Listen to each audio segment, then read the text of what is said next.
भगवान शिव पार्वती से कहते हैं कि जैसा कर्म करोगे वैसा ही फल प्राप्त होगा। ये कहावत हम सब ने बहुत बार अपने जीवन में सुनी होगी, लेकिन क्या सच में आप दिल से मानते हैं कि अच्छे कर्मों का फल अच्छा ही होता है?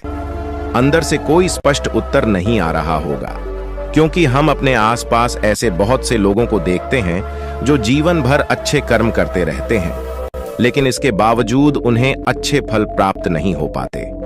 एक नौजवान कड़ी मेहनत करता है किसी परीक्षा में पास होने के लिए, लेकिन उस परीक्षा के परिणाम में उसे निराशा ही हाथ लगती है। तो इससे तो यही सिद्ध होता है कि जिन महापुरुषों ने ऐसा कहा है कि अच्छे कर्मों का फल अच्छा ही होता है, या तो वो महापुरुष गलत थे या फिर हम कर्मों का लेखा जोखा समझ ही नहीं पाते। पर चिंता मत करिए, क्योंकि आज की कहानी सुनने के बाद कर्मों के बारे में आपकी सोच, आपकी दृष्टि एकदम स्पष्ट हो जाएगी। कहानी को आखिर तक जरूर सुने, तभी आप अच्छी तरह समझ पाओगे। पुराने समय की बात है। किसी गांव में राकेश और भोला नाम के दो भाई रहते थे। पूरा गांव जानता था कि वो कहने को भाई थे, लेकिन भाई जैसा प्रेम उन दोनों में नहीं था। राकेश बड़ा था और भोला से वो बहुत तेज और चालाक था। उसने भोला के हिस्से में आने वाली खेतीबाड़ी की जमीन भी खुद हड़प ली थी। इसीलिए भोला के परिवार को बड़े ही कष्ट के दिन झेलने पड़ रहे थे। भोला की पत्नी अक्सर बीमार रहा करती थी और उसके पास उसके इलाज तक के पैसे नहीं थे। लेकिन अपने भाई से विपरीत भोला बड़े ही शीतल स्वभाव का इंसान था। वो कभी किसी के साथ बुरा नहीं करता था, लेकिन उसके मन में अक्सर ये सवाल उठा करता था कि मैं किसी का बुरा नहीं करता, किसी के बारे में बुरा सोचता तक नहीं हूं, तो मेरे साथ ऐसा क्यों होता है? क्यों मेरी पत्नी हमेशा बीमार रहती है? क्यों मेरे पास इतना भी धन नहीं है कि मैं अपना जीवन अच्छे से चला सकूं? क्यों मुझे मेरे कर्मों का फल नहीं मिलता है? और मेरा भाई इतना धूर्त है, इतना चालाक है, और वो हमेशा मजे में रहता है, उसी तो कोई परेशानी नहीं है। वो सोचने लगा कि शायद बुरे कर्मों का फल अच्छा मिलता है, अच्छे कर्मों का फल अच्छा नहीं मिलता, और धीरे धीरे इस संदेह उसके मन में घर करने लग गया।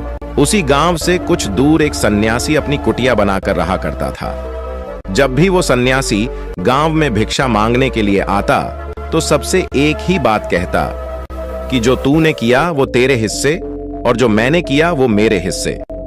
भोला इस बात का अर्थ कभी समझ नहीं पाया। एक दिन जब वो गहरी चिंता में डूबा हुआ था तो उसके कानों में यही शब्द पड़े कि जो तूने किया वो तेरे हिस्से और जो मैंने किया वो मेरे हिस्से। जैसे ही ये शब्द भोला के कानों में पड़े, वो गुस्से से तिलमिला उठा। उसने गुस्से में उस सन्यासी से कहा कि हे महात्मा, आप हमेशा ही की बात का रट लगाते रहते हैं जिसका कोई मतलब नहीं है। अगर आपकी बात सत्य होती तो मैं जीवन में अच्छे कर्म करते आया हूं, तो मेरे हिस्से में तो अच्छे ही कम होने चाहिए थे, अच्छा ही फल प्राप्त होना चाहिए था। लेकिन मुझे कुछ भी अच्छा फल प्राप्त नहीं हुआ। मेरी पत्नी हमेशा बीमार रहती है, खाने तक के पैसे नहीं होते हमारे पास। सन्यासी ने बड़े ही शांत स्वर में कहा कि ऐसा प्रतीत होता है बेटा की परिस्थितियों से तुम हार मान चुके हो। कठिन परिस्थितियों ने तुम्हारी सोच पर गहरा असर डाला है। बुरे समय में तुम्हारी सोच भी बदल कर रख दी है।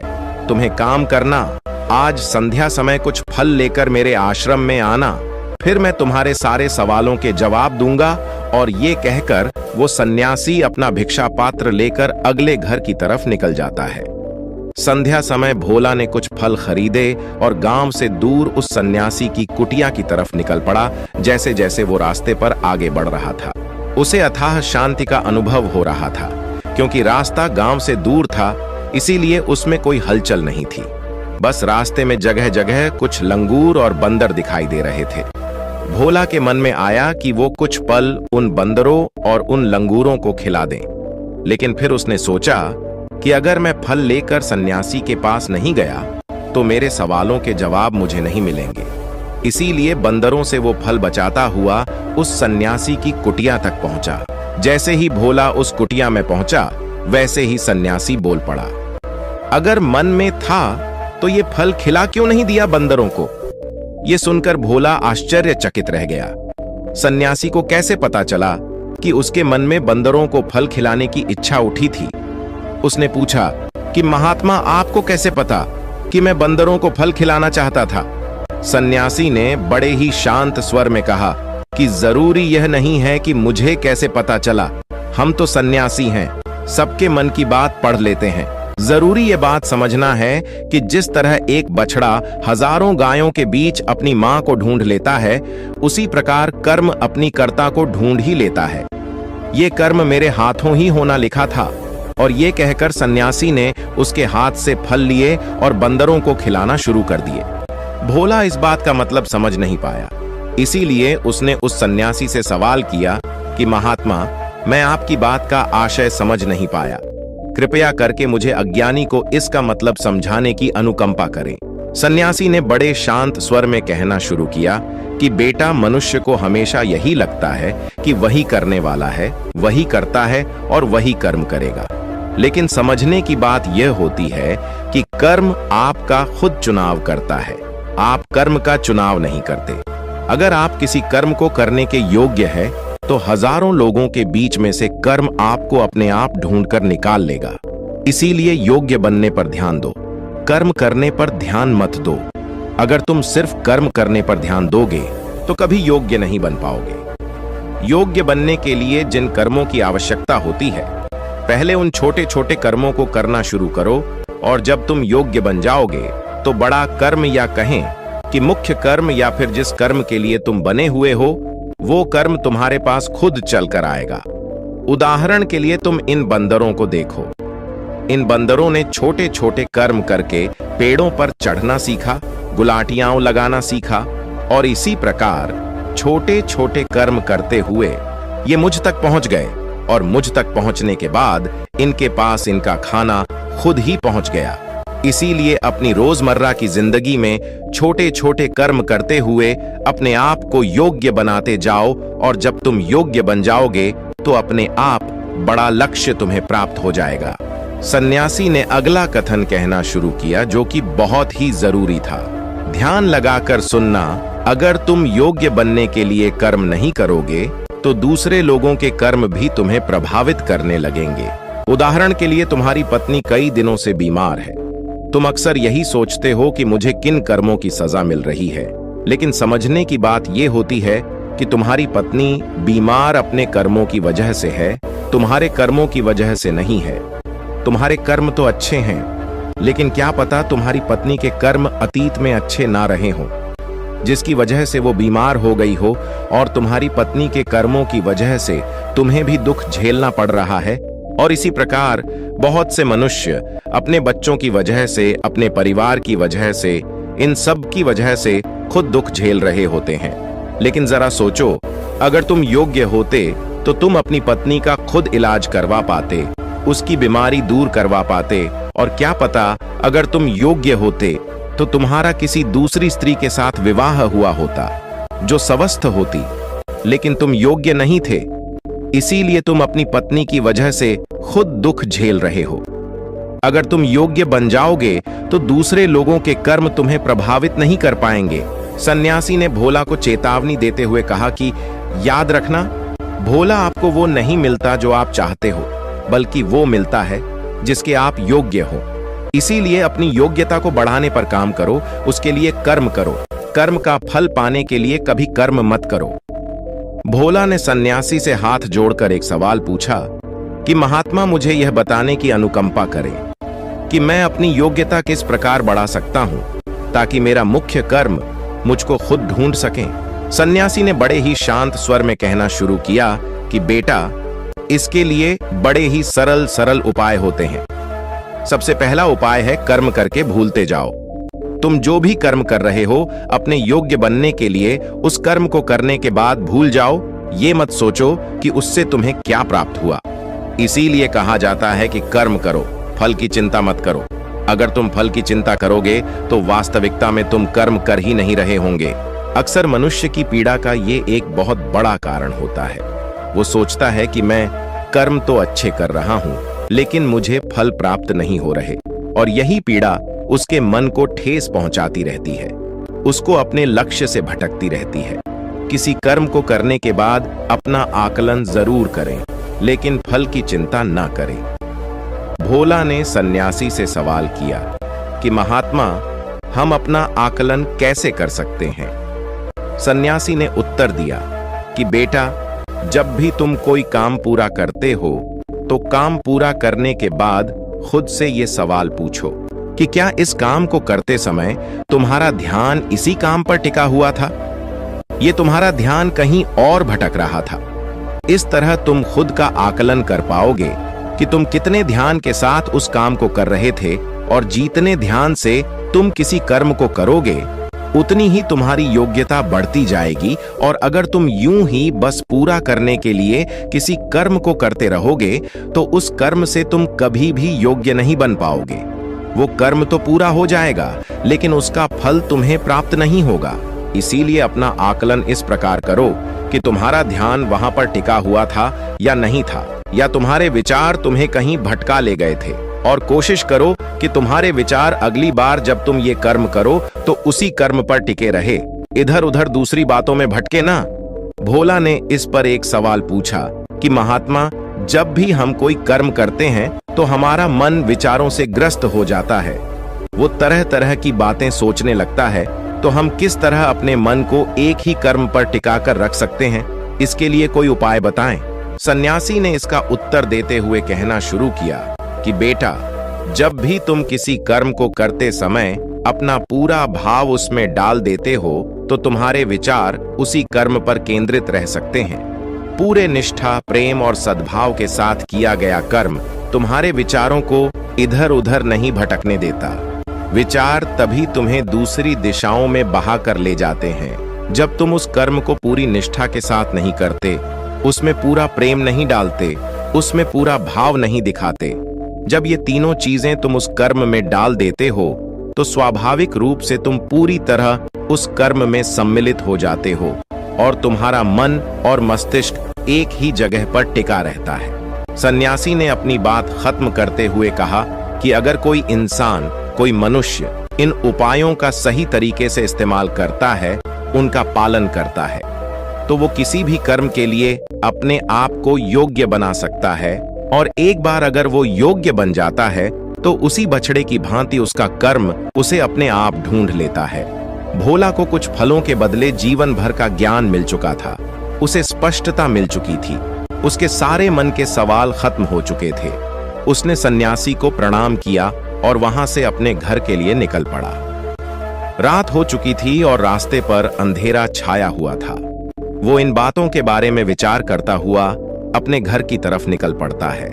एक बार एक बहुत ही दुखी व्यक्ति एक महात्मा के पास आकर कहता है, मैं अपने जीवन से बहुत दुखी हूं। मैं अपनी बीवी, बच्चों और अपने परिवार को भी खुश नहीं रख सकता। मैं अपने लिए भी कुछ नहीं कर पा रहा। कभी कभी तो मुझे अपनी जिंदगी को खत्म कर देने के भी ख्याल आते हैं।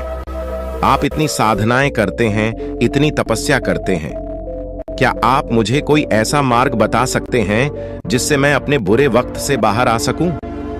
मेरा बहुत बुरा समय चल रहा है। 2 वक्त की रोटी का इंतजाम करना भी मेरे लिए बहुत मुश्किल हो गया है।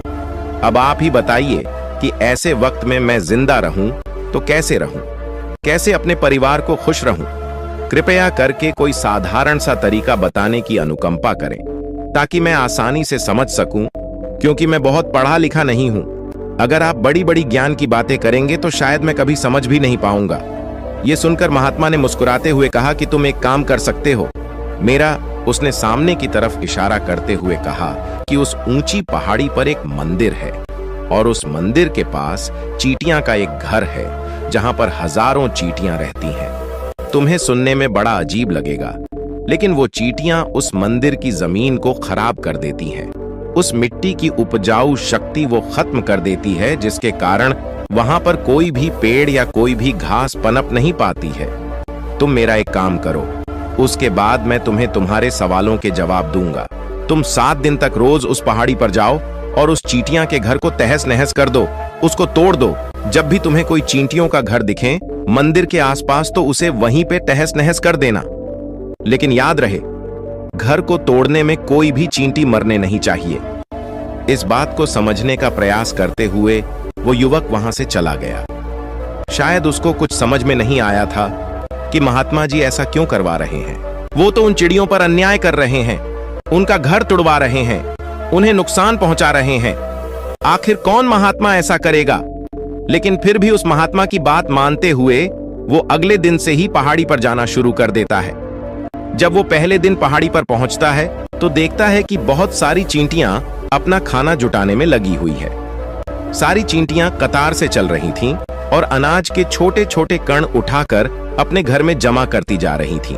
ये देखकर पहले तो उस युवक का मन कमजोर पड़ गया। उसने सोचा कि ये इतनी मेहनत करके अपना घर भर रही है और मैं इनके घर को तबाह कर दूंगा तो इनको कितना बुरा लगेगा। लेकिन फिर उसने उस महात्मा की बात याद करते हुए उस घर को तोड़ना शुरू कर दिया। जल्द ही चींटियों में हाहाकार मच गया। वो इधर उधर दौड़ने लगी। अभी तक जो कतार में चल रही थी अब वो बिखर गई और इधर उधर अपनी जान बचाने के लिए भागने लगी। थोड़ी देर में घर टूट गया और सारी चींटियां इधर उधर छुपने के लिए भाग चुकी थीं। ये करने के बाद वो युवक दुखी मन से वापस अपने घर पर लौट आया। उसका मन परेशान था, दुखी था, पश्चाताप से भरा हुआ था। फिर उसने अपने बिस्तर में रात में लेटे लेटे ही सोचा कि अब तो उन चींटियों का घर तबाह हो चुका है। अब वह वापस जाने से क्या प्रयोजन है? अब क्या फायदा होगा? क्योंकि चींटियों का घर तहस नहस करने के लिए महात्मा जी ने कहा था, जो मैं कर चुका हूं। लेकिन फिर कुछ सोचकर अगले दिन उसने फिर से जाने का निश्चय किया और अगले दिन सुबह सुबह उठकर वो वापस उसी पहाड़ी पर पहुंच जाता है। पहाड़ी पर पहुंचकर वो उसी जगह पर पहुंचता है जहां पिछले सुबह उसने उस घर को तहस नहस कर दिया था। लेकिन वो ये देखकर चौंक जाता है कि उन चींटियों ने फिर से अपना घर उसी जगह पर बना लिया था और अब वो फिर से अपने घर के लिए सामान इकट्ठा करने में जुटी हुई थी। उस आदमी को देखकर लगा कि ये चींटियां कितनी मूर्ख हैं। इनको पता है कि कल ही इनका घर इसी जगह पर तबाह किया गया है और उसी जगह पर उन्होंने अपना नया घर भी बना लिया। और ये सोचकर वो आदमी हंसने को हुआ। लेकिन फिर से महात्मा की बात याद करते हुए उसने उन चींटियों का घर फिर से तबाह करना शुरू कर दिया। फिर से उन चींटियों में हलचल मच गई और थोड़ी देर में वो चींटियां इधर उधर अपनी जान बचाने के लिए भागने लगी। कुछ ही देर में उनका घर फिर से नष्ट हो गया और वो युवक थोड़ा संतोष के भाव से कि इस बार तो मैंने अच्छी तरह से उस घर को तबाह कर दिया है। अब तो वो चिड़िया यहां पर अपना घर बना ही नहीं पाएगी। इसीलिए जाने से पहले उसने उस घर पर ठंडा पानी भी डाल दिया ताकि चींटियां वहां पर अपना घर न बना सकें।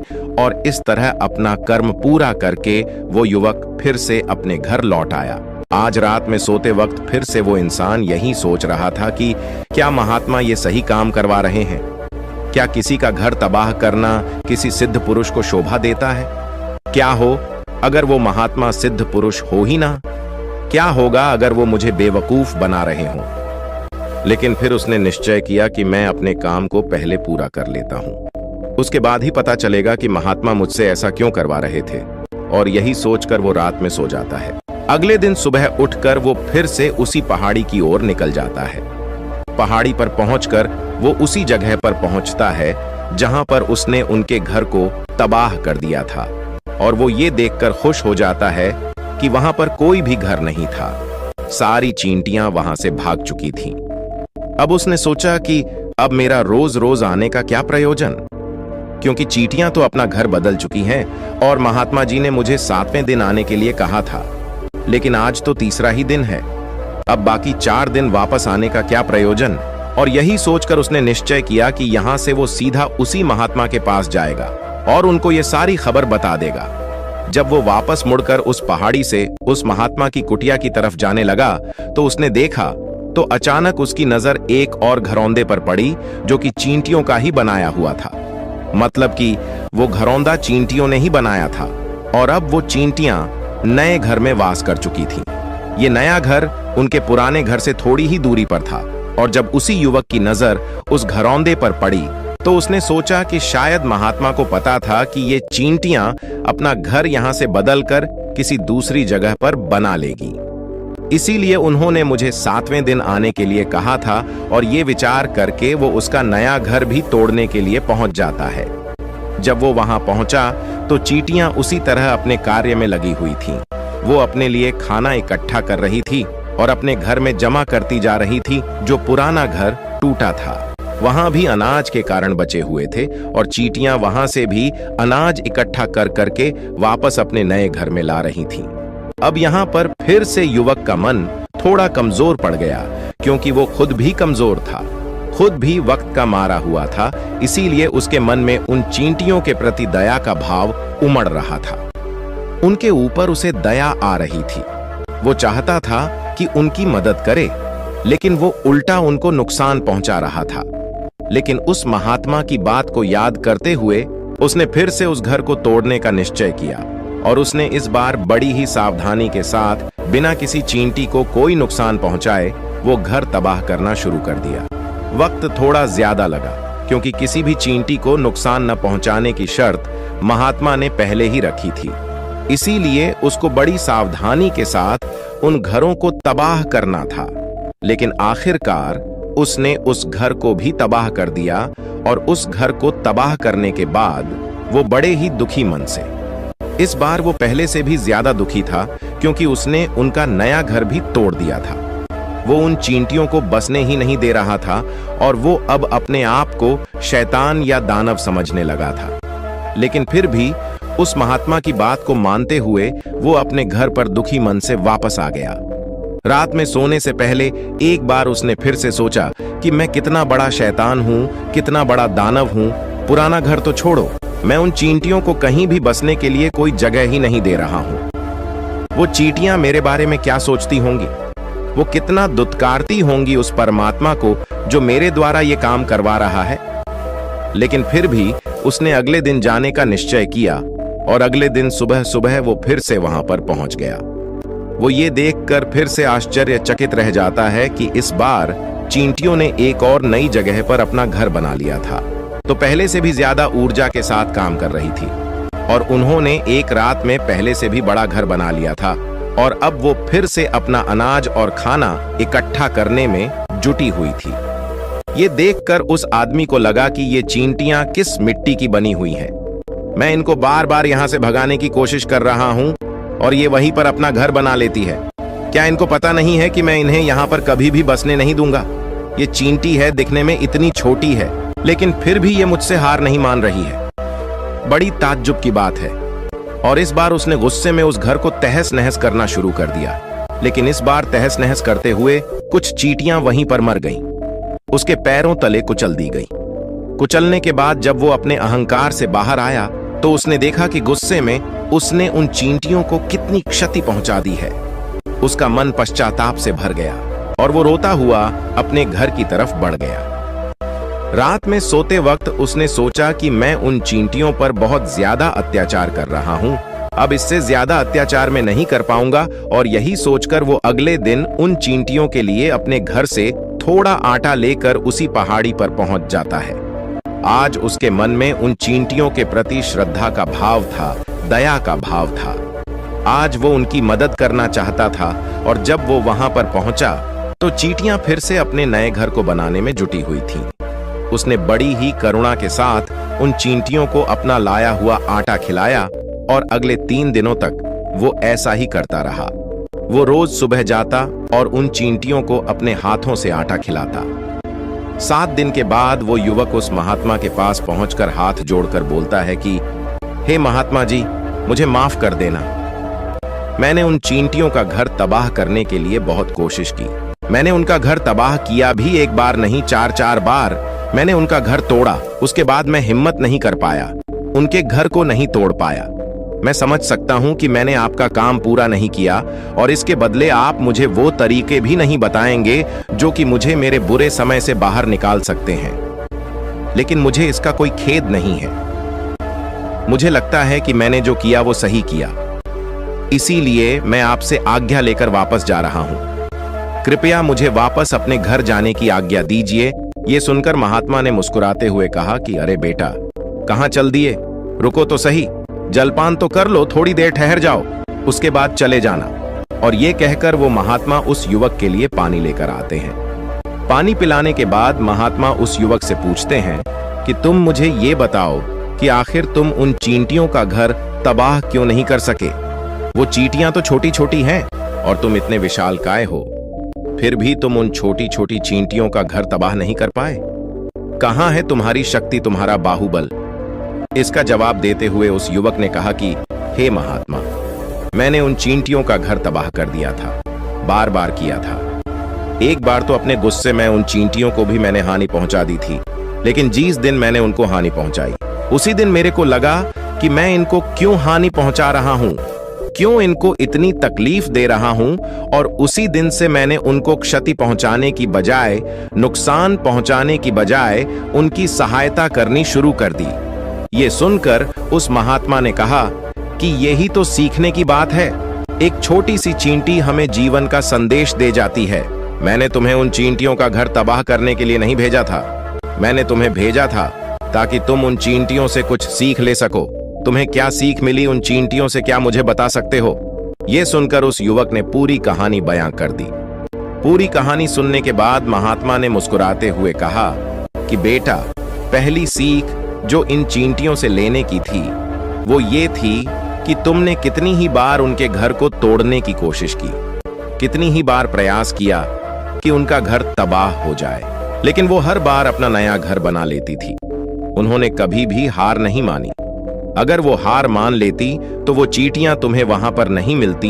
जीवन कार्यशीलता का नाम है, कर्मशीलता का नाम है, लेकिन हम मनुष्य एक दो बार हार मिलने पर ही टूट जाते हैं, हताश हो जाते हैं और फिर जीवन में प्रयास ही नहीं करते। और कुछ लोग तो अपनी जिंदगी को खत्म करने पर उतारू हो जाते हैं। लेकिन जानवरों में तुमने एक बात देखी होगी कि वो अपना जीवन खुद से, स्वयं से कभी खत्म कर ही नहीं सकते हैं। तुमने कभी नहीं सुना होगा कि किसी जानवर ने आत्महत्या कर ली, चाहे वो जानवर कितना ही भूखा क्यों ना हो, कितना ही दुखी क्यों ना हो, लेकिन वह अपने जीवन के लिए हमेशा संघर्ष करता रहता है। लेकिन वहीं पर दूसरी तरफ हम मनुष्य एक दो बार हताश होने पर ही अपना जीवन खत्म कर लेते हैं। जीवन तो कर्मशीलता है, कर्म करने का नाम है जीवन, और मृत्यु आखिरी विश्राम है, परम विश्राम है। इसीलिए मृत्यु से पहले कर्म करना कभी मत छोड़ना, क्योंकि मृत्यु के बाद तो तुम परम विश्राम में चले ही जाओगे। तो उससे पहले कर्म करना क्यों छोड़ रहे हो, क्यों हताश हो रहे हो? अगर तुम्हारा एक घर टूट गया है तो दूसरा घर बनाने का प्रयास करो, कोशिश करो, और कोशिश करने वालों की कभी हार नहीं होती। ये तुम उन चींटियों से देख चुके हो। देखने में तुमसे कितनी छोटी है वो चींटियां और तुम इतने बड़े हो, लेकिन उनका मन तुम्हारे मन से इतना बड़ा है, इतना विशाल है, इतना दृढ़ संकल्प ही है कि इतनी बार घर टूटने पर भी उन चींटियों ने कभी हार नहीं मानी। दूसरी सीखी यहां से लेने की थी, वो ये थी कि जब भी हमारे ऊपर बुरा समय आता है, हमें लगता है कि ये समय कभी नहीं जाएगा,